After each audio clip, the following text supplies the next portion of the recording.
You need to be able to go to places where other people do not go to. You need to have a plan. You have to have a very good network. I'm not even saying relying on your family or whatever. Yeah. You yourself have to go out. I didn't know I was going to run a club at this age. I always thought it would be when I'm much older. Let's say you want to own a football club. What do you think a person must own? You need a lot of money. A lot of money. What? Professional footballers abroad, you live in your house. In Nigeria, you have to camp the players. That comes with obviously housing them, feeding them. When will you retire? Being an entrepreneur in Lagos can be scary. Can you share one of like your scariest moments? I haven't really told people. I guess you guys will be the first. Yeah.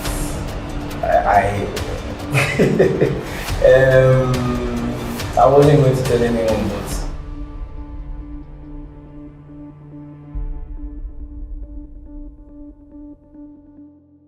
the first one, your bio says, if you know my story, you love me. I also want to know, and everybody wants to know, tell us the story so that we'll love you.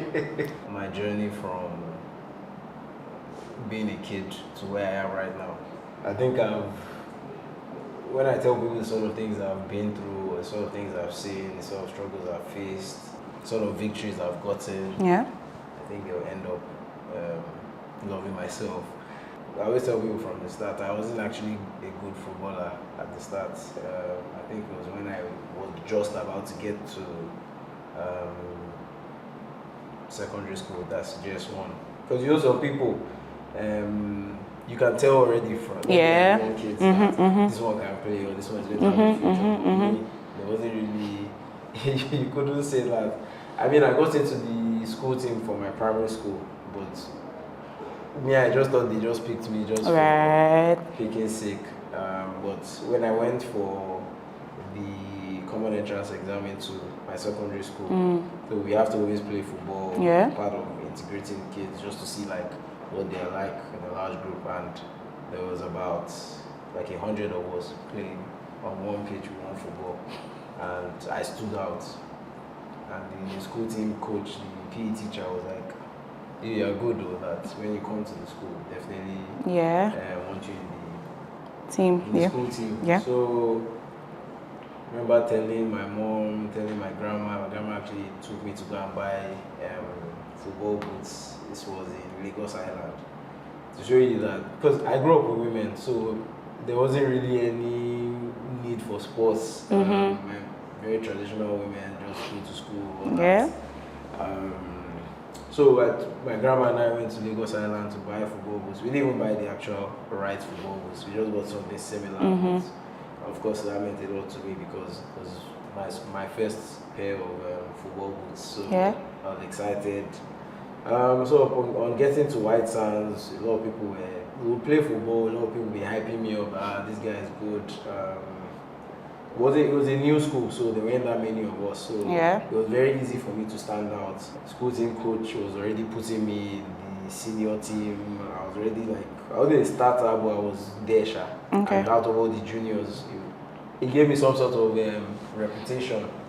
But I wasn't doing well in class because I was mad. I was crazy about football.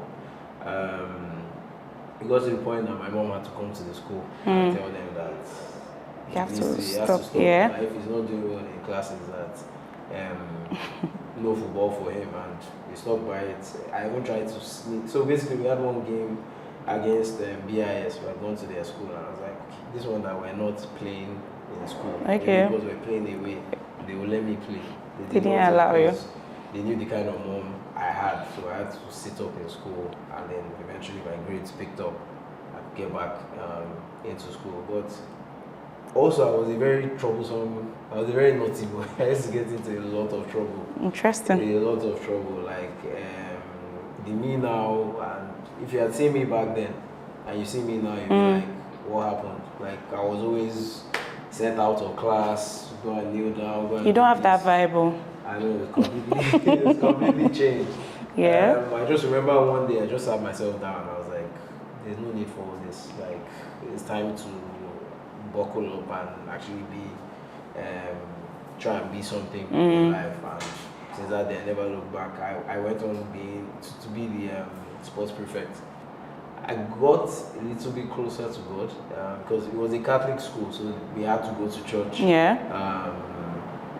There was what do you call midweek, or rather there was mass every day. Okay. So we used to go. I think it was at 12 o'clock, and sometimes everyone had their turn in being an altar boy. Okay. So I think all that just sort of made me calm down and whatnot. And then obviously it was an all-boys school, started getting exposed to girls. Can't really be the troublesome kid. And I started training in the national stadium. There was a team, the local side there that I was just training with. And it just so happened that that side was one of the teams that was picked for the Nigerian under 17 screening. So I go home and I told my mom this is what's happening, blah blah blah, and she was like, no. I was just going to ask, yeah. And to be honest, I didn't argue because the next day I was going to England. I was going to school. Okay. And I was like, okay, if I don't play under 17, when I get to England, I'll play. I'll make it big there, blah blah blah. First mistake ever. I don't want to see this. My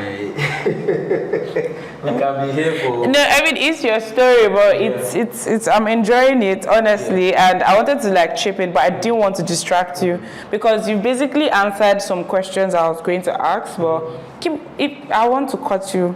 So it boils down to your like the support you got really. I mean, your mom said don't play, and your grandma took you to buy like get your first shoe. So it says a lot about how, what's that word? Help me. How encouragement, support can go. So I wanted you to talk about it a bit because you continued, yes, but what if your mom had said, don't do football again, and you wanted to respect your mom and say, I'm not doing anymore? Was that even possible? No. So you defy your mom? 100%. But what about grandma? Like, because there's something like they were part of your support system, that's the word. So I wanted you to elaborate on it. So can you just talk about what support really does and how it helps, or how it helped your passion really? Football is a passion. Yes. Yeah. Let's have it. I think support is very, very important, regardless of what you're doing. If the people behind you believe in you and are ready to push you, then that will just give you a natural boost. That will give you a natural confidence that, hey, I can actually do this. And then when you even see that they've supported you, they're seeing, even if you're getting like the tiniest results, and you see the look on their faces, it's enough. It will give you even more encouragement. If you don't have support, for me personally, if there was no support, I don't think I would be here now. I don't think I would be in this position. Even with a lot of others, with a lot of successful people. Zero support. I mean, some of them were able to, because of the sort of characters they were, sort of people they were, but generally, with no support, things could be very difficult. I mean, we know that. I think you still went on to still play professional after that. Semi-professional. Yes, semi-professional, professional in my books. Anyways, like how I need you to, because I feel like there's something here, like this. I want to hear that story. And you basically said, if you know my story, love me. So I'm still getting to the point. I've seen, determination. I love that. Can you please just continue the story? But make it fast. Yeah, for sure. So, I mean, after I was almost done with university, I met an agent, a FIFA licensed agent who organized the trial, who got me into a trial with Birmingham City. So it was an 11-a-side match. Most of the people from those teams were also just released from Premier League teams. Okay. So the standard there was, I was probably the only semi-professional there. So the standard was high. I remember being quite nervous going into that trial. I remember we got there quite early. It was me and 3 other guys. They had just left. One had just left Arsenal. So that's to show you the caliber of guys. And then after the trial, I think 3 days after, the agent calls me and he's like, look, it didn't work out. They didn't pick you, but don't worry, it's football. We're still traveling this summer. We're going to Germany for a couple of trials, so don't worry, just make sure you're prepared. And it didn't really hurt me because I'm the sort of person that I know there's always going to be another opportunity. There will always be. And so far you're good at what you're doing, you do it yourself. the opportunity will come. It's just for you to now make sure you take that opportunity when it comes. So I remember getting ready for the trials in Germany. The agent had called me that he's going to go ahead, make sure, just put everything in place. So by the time we get there, myself and 2 other guys, so 3 other guys, by the time we get there, we're just going straight into the trial. Yeah. So I remember I even saved up some money. So we got to Germany, the first day, got there I think in the night, so obviously we couldn't train. Going to the hotel, slept. The next day, we're expecting to train, and the agent is taking us on different trips around different cities in Germany. We're going to different clubs, more or less begging for trials. Like, so us thinking that he has gone ahead to sort out everything was not the case. We were there for 10 days. I was basically broke by the last day, and that's when we eventually got a trial. And we got a trial with a Division 4 team. We were expecting to be either going for a trial with a Bundesliga 1 team or Bundesliga 2, but instead it was Bundesliga 4. And it was on the last day. In fact, he left us in Germany. So what he did was he realized that, okay, these boys are running out of money. We were in some city called Bielefeld or something like that, and there was a decent Nigerian community there. So he had spoken to a guy there that had a 1-bedroom apartment that he lived in, and I told the guy that, can these 3 boys stay with you? We were going to pay him, I think it was 140 euros each. But all of us were very young, determined, we were like, okay, here's the money, so far we just have somewhere to sleep, and we go for our football. It's part of our journeys, but it's what makes our story sweeter. Now we went through all this to get to this point. So we eventually trained with the team, but the standard wasn't great. We were just like, this is... So eventually people started leaving. One guy left, called his parents, said he wants to leave. They sent him a ticket. The 2 of us, or rather 3 of us that stayed back, we were still like, no. Let's rough it. Until there was no money, and until I didn't have any money anymore. And this was at the time when you couldn't really just transfer money to England or like that. And I didn't want to be calling my mom back in Nigeria. The type of mother I have, she will start panicking. She might even just come and fly there to come and meet me. So I had to call an aunt in England to just help me buy a ticket to come back to England. So eventually we went back to England. Mind you, this agent left us in Germany because he had another player that was going to sign a deal in, I forgot the name of the team, but a team in England. Okay. So he needed to come and sign that contract, so he left us. So we go back to England and even speak to the guy. And I haven't spoken to the guy since then. Because how do you take 3 people's kids to a whole ass country and you just leave them so there? Much money, you don't organize anything, and then you just leave them. So I just never spoke to the guy again. So my aunt that I lived with in London, she introduced me to another person that was in the football game. His brother had played for Fulham, Swindon, some decent teams that played abroad also, like in Europe. So I was like, okay, this person could possibly help me. And the guy used to, agent manager that he would actually train you. So he would have like 20 boys that he's training at the same time, just sharpening their skills, which actually helps me. Yeah. It definitely improved my game. Another thing he used to do was he would organize camps in America, in Orlando. So we used to go for that. Definitely helped. And then he now came with this opportunity to play in a preseason tournament in Orlando, in Florida, that MLS teams were playing in. I don't know how he got us non-professionals. The team was basically, I mean, there were boys that played in academies, but at that time, none of us were professionals. For him to have been able to get us into that competition with the likes of Philadelphia Union, Columbus Crew, New York Red Bulls, Costa Rica under 23. So it wasn't a joke. Yeah. It wasn't a joke thing. So he got us into it.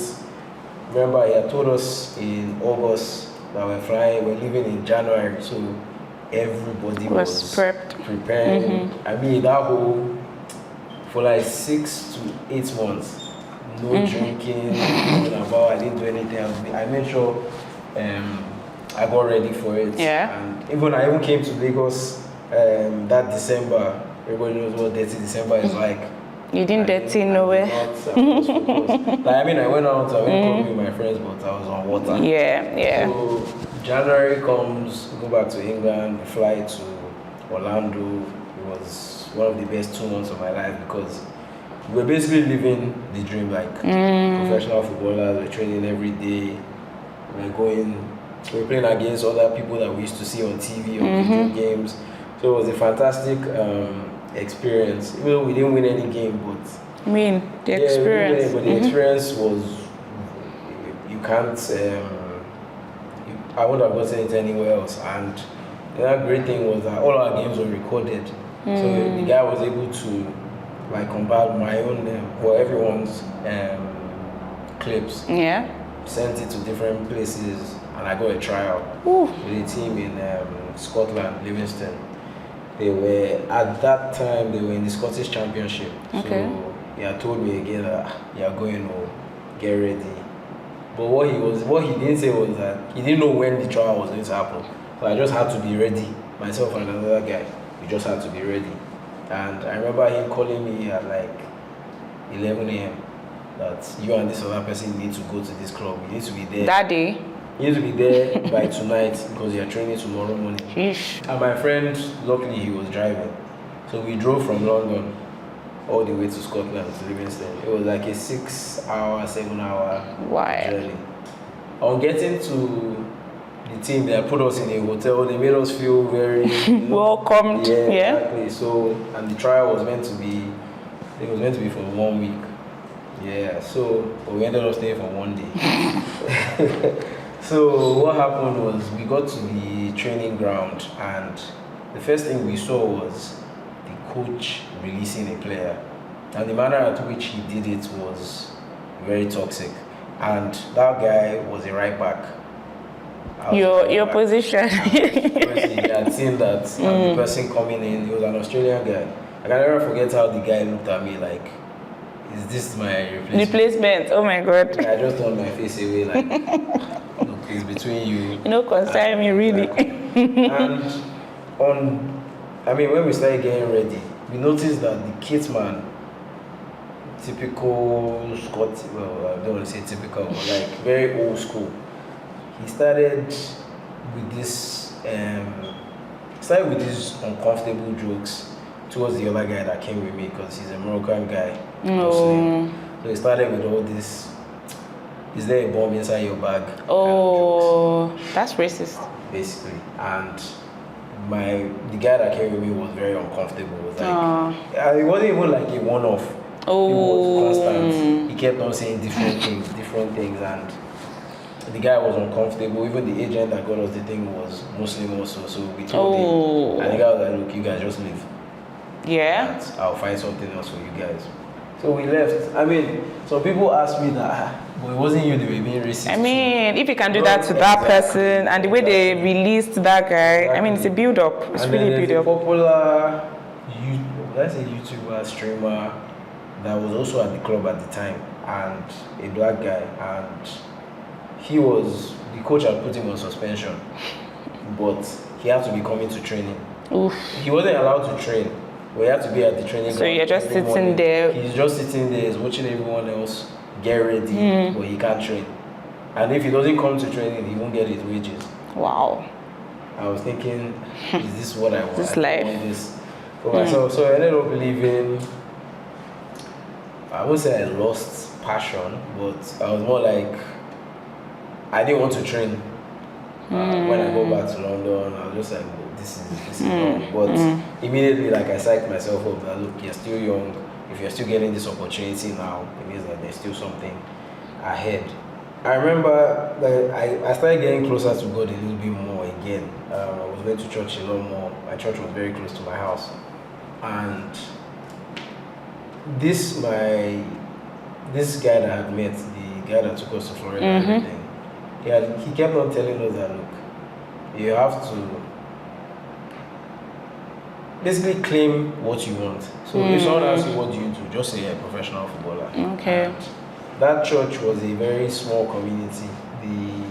The priest, like at the end of church, he would just stand outside, just greet everybody, and he was like, "You have been seeing you around, you're a new face here." I was like, "Yes." Like, "What do you do?" He said, "I'm a professional footballer."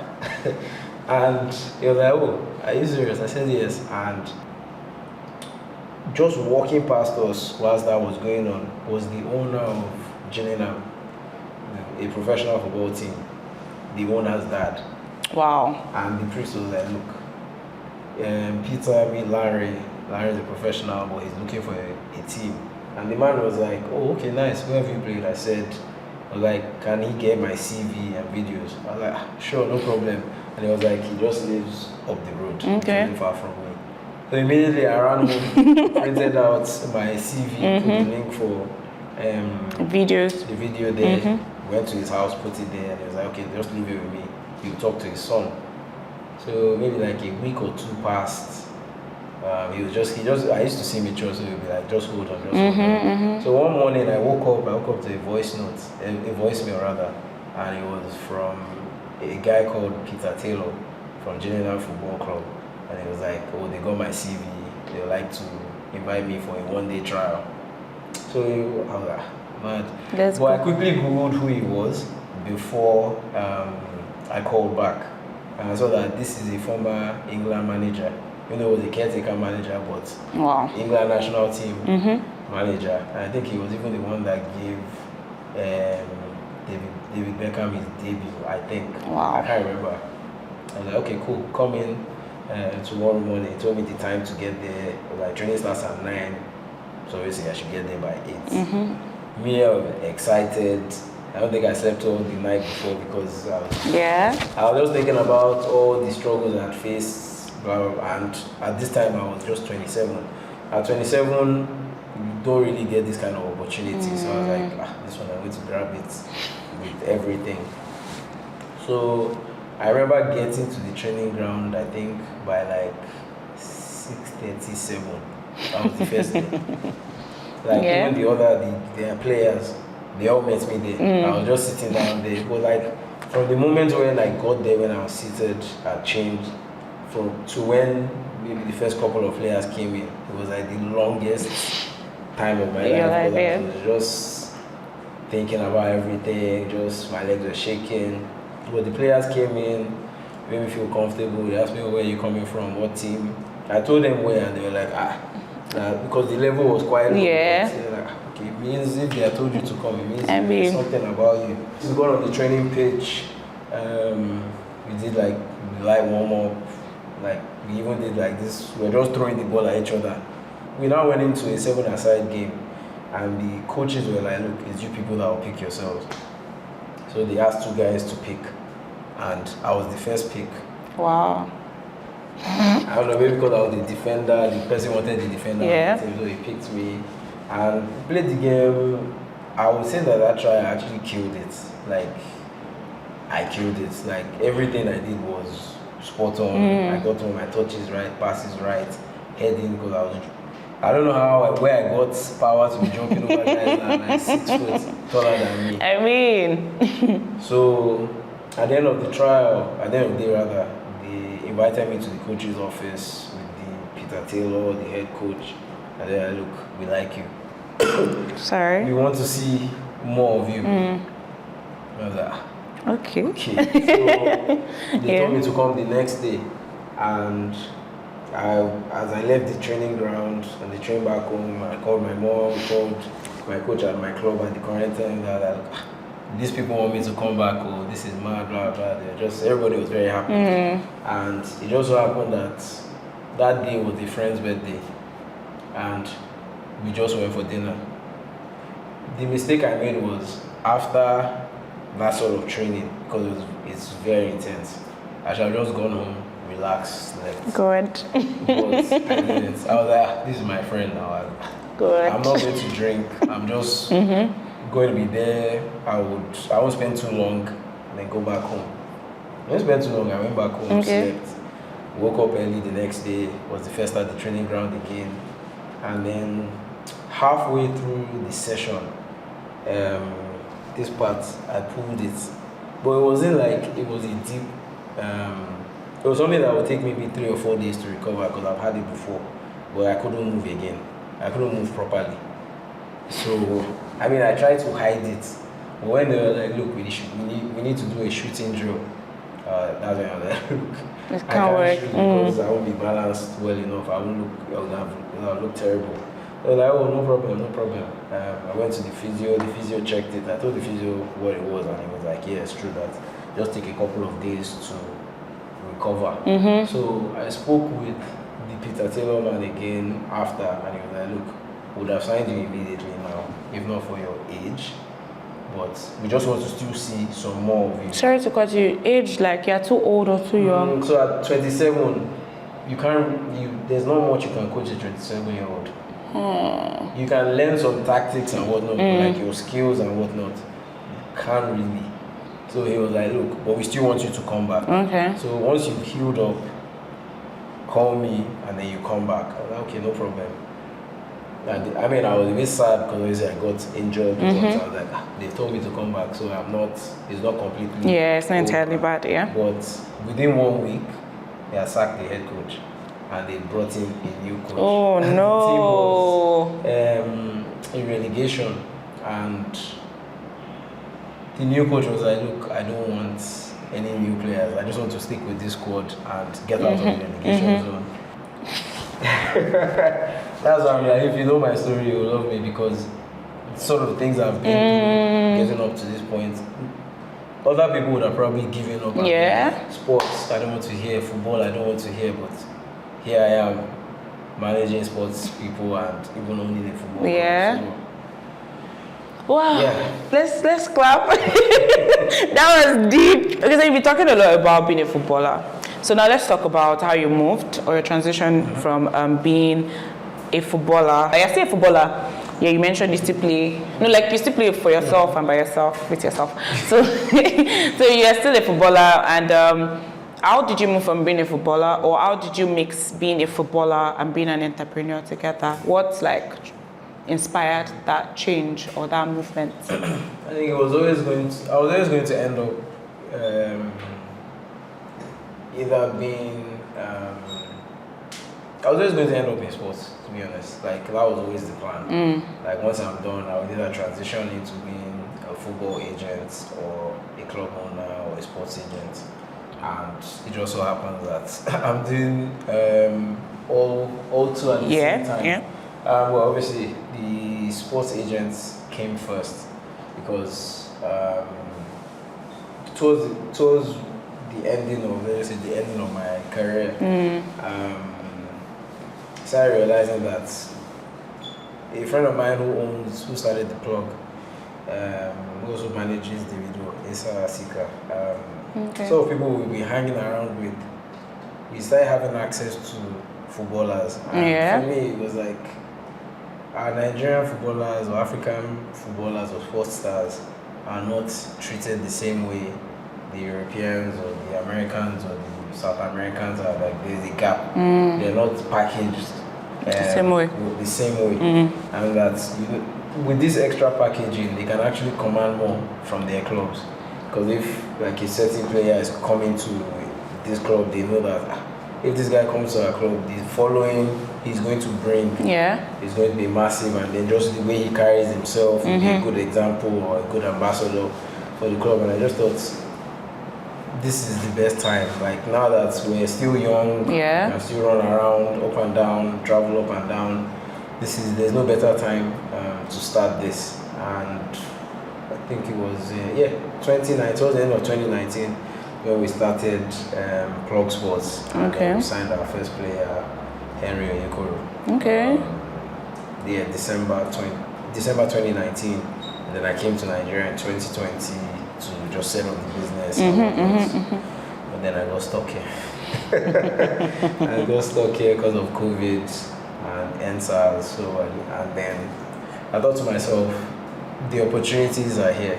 Like, if I was in England making phone calls here in Nigeria, the things will happen at the speed I want, and probably would not happen how I want it to unless I'm here. So I ended up staying here, and then also like I'd learned a lot. Like I'd seen things firsthand. I didn't need to go to school for sports management or to learn how to run a football club because like I said, I saw everything firsthand. My club, Clapton, I was quite cool with the owner of the team. Yeah. So I saw all the good things he did, I saw all the bad things he did, and I was able to separate them and pick what I needed from him. And that's what I've been able to do with Inter Lagos. With the sports management, a lot of my friends that didn't make it as professionals, quite early on they transitioned into being sports agents. So I was able to learn from them quickly how to go about it, and that's really how I got to it. And how has it been? Because, you know, I was going to ask here, something you said about this whole kids person with your Moroccan friend and everything. Knowing what you know about all of this, how is Inter Lagos different? Or how do I put it? How is managing and owning a club, how are you doing it differently? This is just a bonus question. I just want to ask, what are you doing differently? I think the staff at Inter Lagos, players, and even my clients at Plug Sports will tell you that I'm ready to go home and beyond for them. I'm not the fancy manager that just sits at the back. I will, regardless of my status, I will hold an umbrella for you under the sun. I don't care.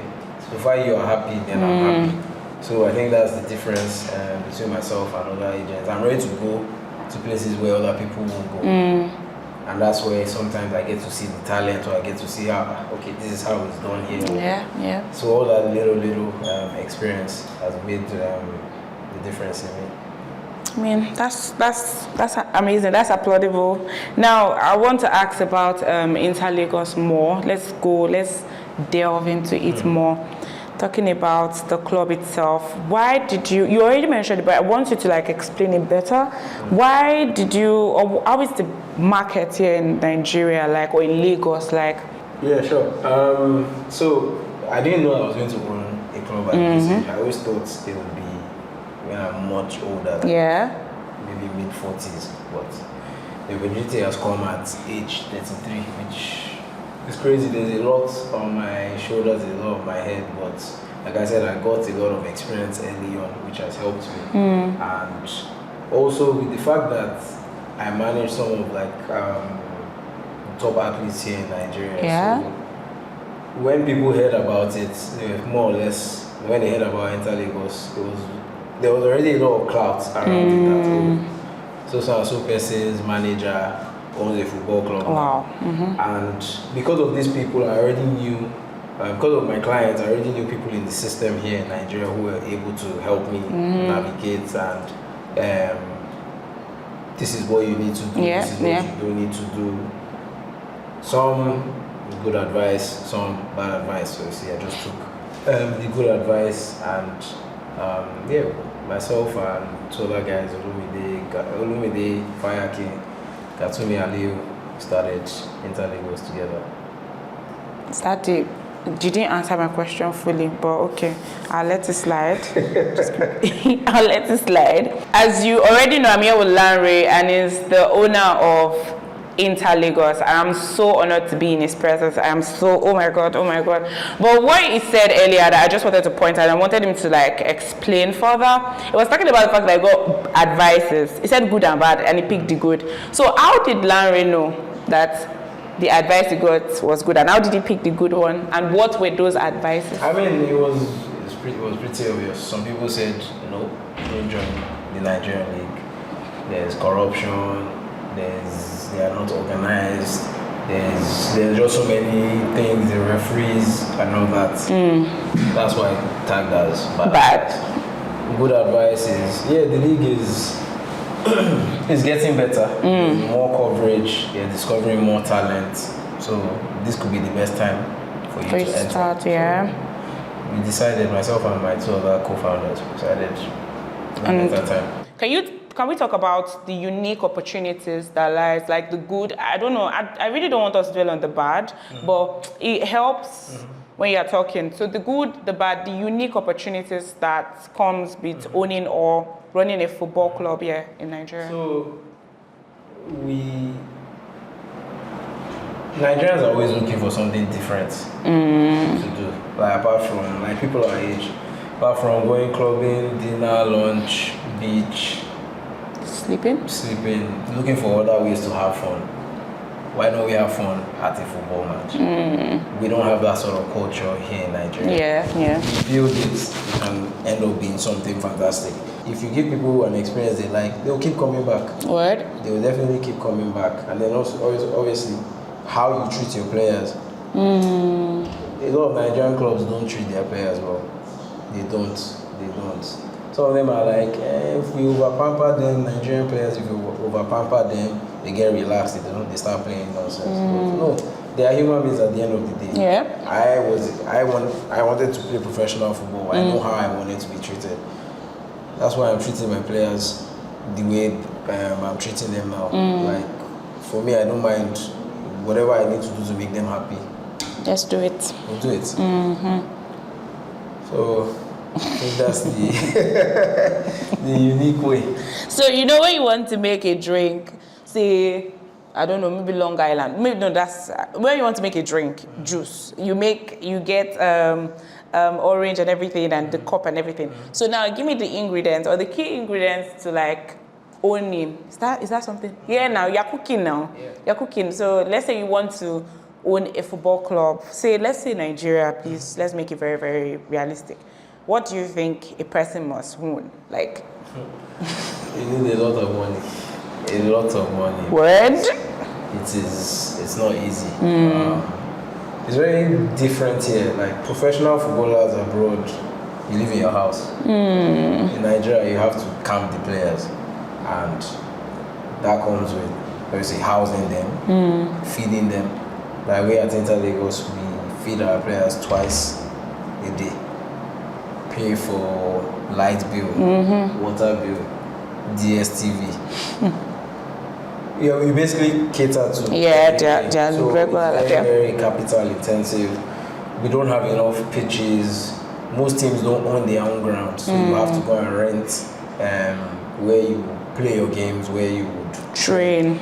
And Lagos in particular, because they know that we don't have that many, the demand for certain pitches, they can increase the price, they can call some ridiculous prices for you, or you might not even get a slot to train because all the other 300 and something Lagos teams want to train. Exactly. And because we want to do it right, so we're going to have to go to the best pitches to train. So definitely, is very capital intensive. You need people in your team that's the backroom staff, technical team that know the system. Because someone like a young person like myself, yes, I have a lot of experience, but Nigerian football experience is completely different. Obviously, after this 1 year that we've done, if I'm still not even up to 1 year, I think the club is still like 9 months old. But these 9 months, I've gotten a lot of experience. But I needed people behind me that know the system, that know how it works. Who you need to call, let's say, because we had a lot of unique things this season, like International Women's Day. We did something that I don't think any other African team has ever done. So we got the names of the players at the back, we removed it and put names of iconic Nigerian women. So obviously, if you don't have somebody that knows people in the system to get that done, it's not going to happen. It's not going to happen. And then, to be fair to the guys at NNL, they've been very open. They've been very, they've not been like your typical, no, this is how it is. They're very like, okay, this could boost the image of the league, so let's go ahead with that. So, like I said, capital, you need to know people in the system. You have to be a very patient person. Because regardless of knowing people in the system, let's just say the Nigeria happens to you. So on the way to the match, the bus can break down. If you don't have patience, if you don't have patience for staff that maybe are not at the same level as you, you would easily get frustrated. You would easily get frustrated. And then also you have to know football. Because if you do not know football, if you don't understand football, you're just going to be making stupid decisions. Word. Because you should know when, okay, this is when you need to talk to your coach. Maybe put an arm around him or put an arm around the players. If you need to be able to say, look at your team as an owner and be like, we're not playing well. And you yourself know why we are not playing well. Yeah. So I think if you have those 4 things, you're on the way. Emphasis on money. You did money. Yes. Then I think another thing, the character actually. Maybe you might know the game, but so I think I'm on the right path to own a football club. Maybe yes, in the next say 20 years, I'm going to own maybe Inter J or something. I don't know. Closer. I mean, yeah, it could be closer. Yeah. So still talking about Inter Lagos. Let's talk about wow moments. Tell me the favorite footballer you met, and you're like, maybe not but say one now. So no, the one you maybe met, and you're like, I'm thinking. I was probably seeing Kaka. Oh, Hey. I know Kaka. I mean, we didn't meet, but like, I was sitting here, this is the pitch.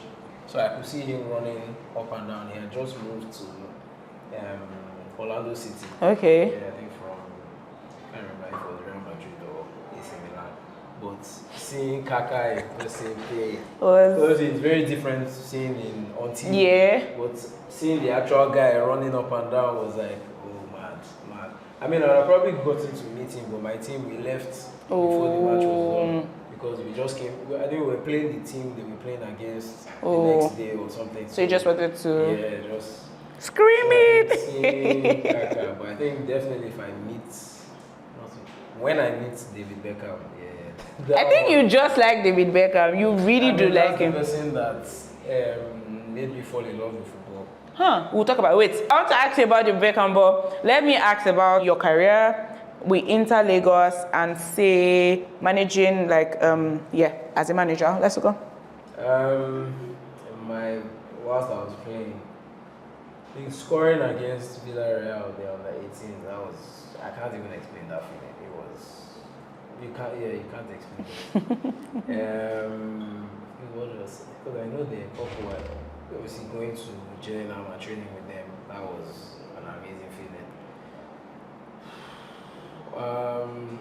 As a sports agent, I would say signing all my clients because they are all like they're probably the biggest. They are. Yes. So signing each one of them, like I remember signing Henry, signing Asisat, then even signing Toby Amuson, because that one was crazy because really. Yeah, it was crazy because she had just broken the world record. It was literally the next day that the whole thing happened, and it happened so fast. If I didn't think fast, probably would not have happened. So it was me putting 2 and 2 together. Call this person, and then I'll say God also because the person I called him on video call, and she was right next to him. So he just said, take the 2 of you talk. Oof. And that was it. That's how, so that was definitely a career high. Obviously signing them, I say all of them to be honest. And then also, even this one, I haven't really told people. I guess you guys will be the first. Yeah.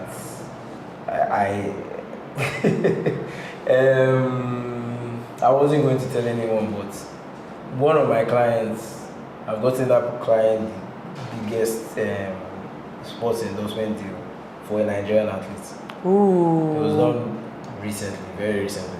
I won't say who, but so they don't go and start disturbing the person.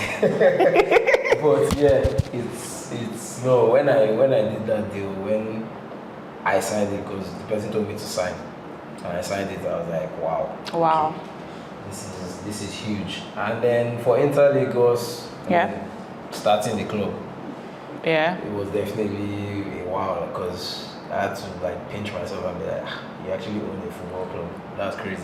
That's crazy. This is goals. And then how well we've done this season. Because for a new football club, we've done things that a new football club should not be doing. Word. Getting to the Super 8, being one game away from the Premier League, getting to the quarterfinals of the National FA Cup, and then even getting to the finals of the Lagos State FA Cup. It's wow. It's wow. Yeah. Well done. Well done. Thank you. So we've been talking about football, and you managing talents and all. Tell us something else about Lanre, like something outside football about you. Interesting. I'm probably the biggest Marvel fan in Nigeria. Like, there's nothing about Marvel that I don't know, about the Avengers that I don't know. Wait, do you have collectibles? Do you have?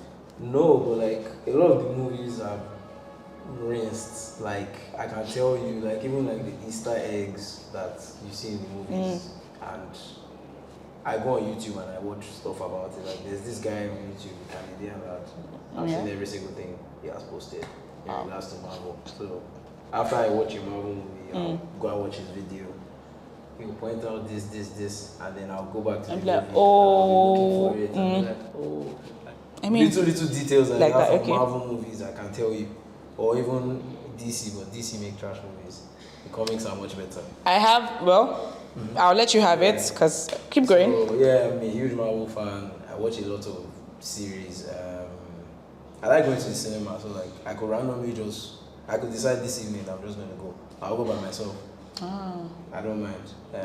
Inside Out is out.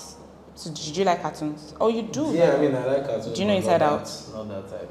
Keep going. A bit more serious, so like the likes of Family Guy, American Dad, F is for Family, Goldbergs, Keep going. House of Dragons, Game of Thrones, those kind of things. Yeah, I watch a lot of shows. Okay. The whole Powerverse, I watch everything. Oh, okay. I'm always, if I'm not working, I'm in bed lying down watching a movie. I like to go out to nice restaurants. And I spend a lot of money on good food. Yeah, and then travel once in a while, then go like for adventure. Yeah. I'm always up for an adventure. Okay, I think that's cool. I mean, other than the football thing, because when I was talking to you, I was just looking at, does your world move around or revolve around football? I'm playing this. To be honest, sometimes it's hard to separate it because I'll give you an example. I was once in the cinema, and so my phone is usually on silent, and it doesn't ring out, it doesn't even vibrate. But I was in the cinema, I was watching Mission Impossible, the latest one, and I just looked at my phone, and the client was calling. I answered. I even though it would be a short convo. We were on the phone for 45 minutes. I was outside of I missed basically like half of the movie-ish. It's part of my job. My job is from when I wake up to when I sleep. And I would say most of my clients now live in America. Okay. Work in America. So I'm working Nigerian time, I'm working American time. But still I still make time. And I make time for my friends. My friends will tell you I'm always available. Wow. If there's rocks, I'll be there. I might be tired though, but I'll be there. When will you retire? I retire. So I always said the type of dad I will be is I'll always be there for my kids. So probably soon, maybe like 40, maybe. So I can have extra time for them. Throughout our conversation, you've been talking so much about God and how His leading has helped you, and how, especially with some people you've signed, and how the timing and everything just worked together. Can you shed more light about your relationship with God? And because I want to learn, I want to walk in your steps, maybe. So can you just talk elaborately about that, please? So I won't say I'm like the perfect person or the perfect Christian Catholic. I'm trying my best. we live in a crazy world, a very tempting world. But for me, I just always stayed focused that for me, it's if if you serve God right, if you have a relationship with Him, then there's nothing you can't face. Certain things that happened to me up until this point, I'm like, and it was really God. I think the best thing was that Gillingham thing, because it was like, I'm telling the priest this and this person just walks by. And for me, I think that was the turning point for me. That's why I've dedicated, at least, I make sure I go to church at least twice a week. Mm-hmm. Some days, some weeks, I can go 4 times a week. Because I'm like, it's for God now at the end of the day. Like all this money we're trying to make here, all these accolades, whatever, this greatness, is not going to follow us there. It's how we've served Him, how we've impacted people's lives. Like I said, I'm not the perfect person. I'll be out, I'll be in the club, I'll be standing on the chair, on the table. But Sunday, either it's morning service or evening service, I'll be there. That's good. I mean, I thought you were going to talk about it, but maybe you don't want to talk about it. But your accident, I mean, you understand. Right. So do you want to talk about it a bit? I haven't forgot I posted that, but yeah, that was. I would say I was scared because when the car was swerving and I lost control of the car, somebody just said to me that you'll be fine. Just take your hands off the wheel. Promise you, that's what I heard, and I just left it. Because I came out of the car, put off the car myself. Wow. So for me, there's only one person that saved me, that was God. So yeah. Interesting. I posted about that. Wow, interesting. I wanted you to talk about it, but I mean, we can never forget about the God factor, which is very, very important. So I want you to talk about your go-to habits when it comes to like what you do to achieve some of your goals that you have for yourself, not just for yourself and for your club. I mean, for yourself basically. I mean, your club is part of it. So yeah, let's have it. Obviously, I first start by praying. If it's that I need to make 100 calls, I will do it. Whatever I need to do, whatever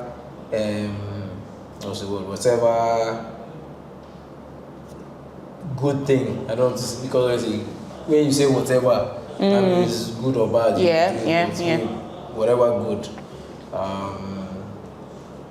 Whatever good I need to do to achieve a goal, I would do.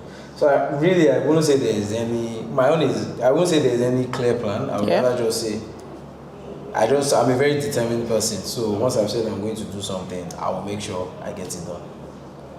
I think it's just the determination. Yeah, like you have this can-do spirit. Like you really do. What is this? Give us the plug now. I think it's just how I am, how I'm built, or my experiences. Because let me tell you something crazy that I've done that maybe not many other people have done. So I wanted to try out with a football team. So I called them. This was still in England. I was like, when it's training, blah, blah, blah. They just told me the time. I was like, okay, cool, no problem. So I went to the training ground. I'd written on a card that I want a trial. I didn't care. I was 24, 25. I got to the training ground. I was outside. The players were driving in, driving past me. I didn't care. I just put my hand up. And the coach eventually drove past and I was like, who are you, blah, blah, blah. Said who I am. I was like, can I get a trial? And he was like, yeah, sure. For me, that's how determined I am. I knew that eventually I would get my shots, or if I'm going to do something, I would just do it. What's the worst that will happen? They'll tell you no, and you keep it moving. So far, I try not to take things too hard. I mean, I do sometimes, but then I now ask myself, why did this person, I'll put myself in the person's shoes and be like, why did this person do it? When I understand why the person has done what they've done, it sort of reduces the anger or resentment towards them. So most times I try not to dwell on it. Yeah, I'm just like, another opportunity will come. Let's talk about journey to profitability, and what's the timeline? What do you think is the timeline for a Nigerian club, say in this case, Inter Lagos? I don't think there is a specific timeline. It could happen maybe within your first month. Like, you could have a player that for that whole month is being incredible, and there's a club in Europe asking for him to sign him. You've done that in 1 month. Wow. It could happen maybe in 2 years' time, 3 years' time. There isn't really like it. I don't really think there's a timeline. It could happen at any time. In terms of like making money, well, let's just say fans. In terms of getting fans, I think it's over the course of time, maybe like a season or two, when people see that your team is a consistent, good team. Like they play good football, they are winning, and it's not just they win today, then tomorrow. They just keep winning. That will naturally attract people. Yeah. Naturally attract football fans. Yeah. So not fans that you pay to fill up your stadium. I hate that. I can't understand it. Really? Why am I paying for you to come and sit down and watch and be chanting? Wow. I rather let my work do the talking. That's the sort of person I am. I don't go around saying I've done this, I've done that. If you know, you know. Really. Or if I'm doing something like this, then you might know, okay, this is what this guy does. But the same with my football team. We want our football to do the talking. If we're not winning, no matter how, even if we're paying people to come, they'll be like, to come and watch people lose again. Right.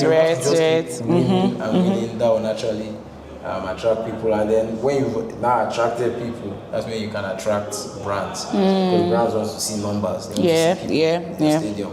Like I said, you don't want people that are paid for whatever to just come and sit. You want fans that know the club, know the players. When the brands do interviews with the fans, like on the sidelines, they're able to say, I know Tony Obia, I know this person, I know that person. It's a natural flow.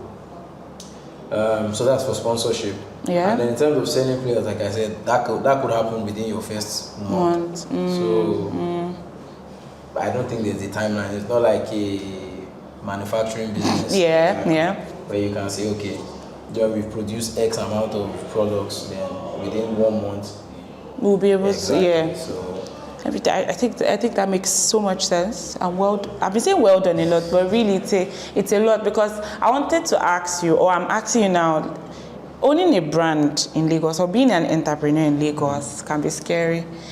Can you share one of like your scariest moments and how you dealt with it? We know you are calm. I'm calm as a tree and let the water flow and everything, but really deep down, there's been a moment, just one. I know there's been a lot, but just one moment, like they'd be like, "Why did you bring me to this Nigeria?" No, I'm just saying. I think it was when we were about to have our International Women's Day match. Okay. So the match happened, I think, the weekend of it. We had made so many plans, like I mentioned, the jerseys, we changed the names, spent a good amount of money towards it, and we hear that the stadium has been booked by the guys, the Rotary Club. And I remember the CEO called me, the GM called me, they were panicking. And me, I just so happened to be at stadium watching the boys train. And I was just thinking, after we spent all this money, but that's why it's good to stay calm, because I could have vexed now, try to find a way to get to the people in charge of the stadium and be like, are you guys okay this far? I also the GM. It told us, let's go and meet them at the Sports Commission. Let's just talk to them. Let's let them know what we're trying to do or what we're doing. And as you have it, we got there. As we were about to enter the building, some people were just calling us. They were sitting, they were just sitting down amongst themselves, and they were like, oh, we should come. And it just so happens that it's the Rotary people that were there. And we all just sat down. The same way I'm talking to you, like in this tone, it's the same way they were talking to us. And we were able to reach an agreement, which did not need for one person to be shouting and book the stadium first. So I think maybe that's so far with Interleague. I think that was like are you serious? But yeah. If you are not calm, I mean, obviously sometimes you need to show people madness. Yeah, but with me, because you might not really know what I'm thinking, so you might not want to try it with me. You know, some people try it and then they get it. Okay. Yeah. So note to self, don't try it so you don't get it. Because I feel like if I say, oh, give an advice or give a couple of advice to people that are trying to be entrepreneurs in Lagos and all of that, I'm sure you say, oh, be calm. But can you like say some, other than being calm, what do you think, or that people that are young persons that are trying to start a business, not just a football club now, generally, as someone that owns a business, can you give us some insights, like other than being calm, what else do I need to know? Like nuggets, yeah, something like that. You need to be able to go to places where other people will not go to. You need to be able to, you need to have a plan. Like a plan, like this is what you want to achieve. You have to have a very good network. So I'm not even saying relying on your family or whatever. Yeah. You yourself have to go out and go and meet people because they are not going to come to you. It's you that you need them, so you have to go to them. Yeah. Build a good network. I don't know, obviously God. Somewhere in Nigeria. Yeah. Definitely. Yeah. And then, I mean, if you're good at what you're good at, the opportunity will come. If the opportunity comes, grab it like it's the last one. Like you're never going to get it again. Yeah. Okay. So we've talked about your wow moments. Let's talk about your big money moments at Plug Spot. Yeah. So yeah. I would say definitely this endorsement deal. That one is definitely the biggest. I mean, no, so I've done figures close to that. Do you want to talk? Don't talk about it. Figures more than that, but it's been like maybe over 2 years. Ooh. Whereas this one is just one deal. Wow. And it's just bam. I was like, okay, nice. I remember when I even sent the money to the client. Yeah. The client still can't believe it. Do you want to talk about your commission range?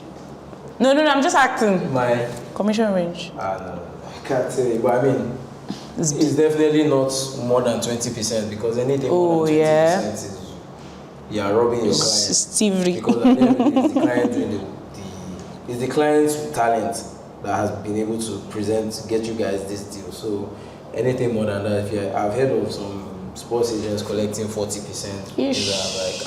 Like come on now. It's too much. 20 is the max.